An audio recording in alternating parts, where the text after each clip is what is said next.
Kung ang edad mo ay 41 to 55 years old at target mo makapag-ipon ng 900,000, kailangan mong ipunin ay 45,000 per year sa loob ng 20 years. Kung nilalagay mo ang pera mo sa unan or sa savings account para ma-hit mo yung target mo na 900,000. Pero alam mo bang mas mabilis mag-grow ang pera mo kung naka-invest ang pera mo?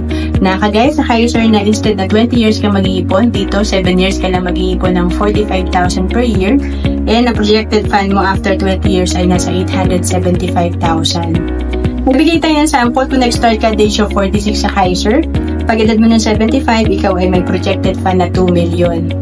Ang Kaiser ay good as cash after 20 years at kapag hindi pa natin kinuha ang fund natin dito after 20 years, patuloy pa rin mag-grow ang investment natin at may healthcare benefit pa rin tayo. Ang Kaiser ay tinatawag naming level 1 investing kasi dito tatlo na yung meron ka.